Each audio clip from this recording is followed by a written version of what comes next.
আসছে কুরবানির ঈদ, চলছে দক্ষিণ এশিয়ার রাজনীতিতে এক কঠিন মুহূর্ত।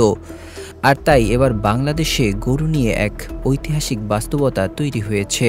এই ঈদে কুরবানির জন্য কোনো আমদানিকৃত বা সীমান্ত ঘেঁষা চোরাই গরুর প্রয়োজন নেই। সরকারের প্রাণী সম্পদ অধিদপ্তরের হিসাব অনুযায়ী এবছর কুরবানির পশুর চাহিদা দাঁড়াবে 1,25,00,000-এ। এই গবাদি পশু সরবরাহ করা হবে শতভাগ দেশীয় উৎস থেকে, অর্থাৎ আমদানি শূন্য এবং সীমান্ত ঘেঁষা নির্ভরতা শূন্য। এ কারণে ভারতীয় অর্থনীতি, বিশেষ করে পশুভিত্তিক কৃষিখাত আজ রয়েছে চরম সংকটে। চুয়াডাঙ্গা, রাজশাহী, সিরাজগঞ্জ, কুষ্টিয়া থেকে শুরু করে দেশের অন্তত 30টি জেলায় তৈরি হয়েছে খামারভিত্তিক গরু উৎপাদন কেন্দ্র। লাখো কৃষক এখন নিজেদের খামারে গরু বিক্রি করছেন অনলাইন হাটে, পাচ্ছেন স্বাস্থ্য সার্টিফিকেট ও ডিজিটাল মূল্য যাচাইয়ের সুবিধা। এক কথায় ভারতের গরুর জন্য আর জায়গা নেই বাংলাদেশে। শুধু অভ্যন্তরীণ বাজার নয়, বাংলাদেশ এখন চায় বিশ্বের অন্যান্য দেশেও রফতানি করতে। সৌদি আরব, মালয়েশিয়া, ওমান, এমনকি আফ্রিকার কিছু দেশ বাংলাদেশি গরু আমদানিতে আগ্রহ দেখাচ্ছে। চট্টগ্রাম বন্দরে ইতিমধ্যে স্বাক্ষরিত হয়েছে গরু রপ্তানি 2টি আন্তর্জাতিক চুক্তি। 2026 সালের মধ্যে দক্ষিণ এশিয়ার শীর্ষ গরু রপ্তানিকারক হওয়ার লক্ষ্য রয়েছে বাংলাদেশের। এদিকে ভারতীয় রাজ্যগুলোতে দেখা দিয়েছে অর্থনৈতিক বিপর্যয়।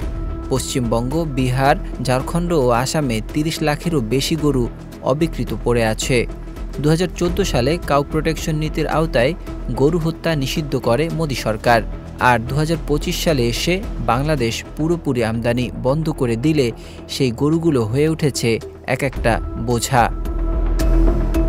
ভারতের গণমাধ্যম আনন্দবাজার, হিন্দুস্তান টাইম, দৈনিক ভাস্কর বলছে, শুধু পশ্চিমবঙ্গেই ক্ষতি হয়েছে প্রায় 80,000 কোটি রুপি। আর দিন দিন এ পরিস্থিতি আরও ভয়াবহ হচ্ছে।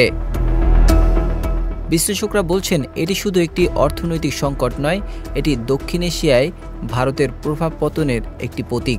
বাংলাদেশ এখন কেবল গরু নয়, ধাপে ধাপে ভারতীয় পেঁয়াজ, আলু, রসুন, এমনকি ওষুধ ও নির্মাণ সামগ্রীর জন্য বিকল্প উৎস খুঁজছে। ভারতের জন্য এটি কূটনৈতিক ও বাণিজ্যিকভাবে এক বিশাল ধাক্কা। জাতিসংঘের ফাও থেকে শুরু করে আন্তর্জাতিক পশু স্বাস্থ্য সংস্থাগুলো বলছে, বাংলাদেশ যদি এই গতি ধরে রাখে তবে 2027 সালের মধ্যে গবাদি পশু উৎপাদন খাতে $500 মিলিয়ন আয় করতে পারবে। ইতিমধ্যে চীন, মালয়েশিয়া, ওমানের সঙ্গে হালাল মাংস প্রক্রিয়াজাতকরণ চুক্তির কথাবার্তাও চলছে।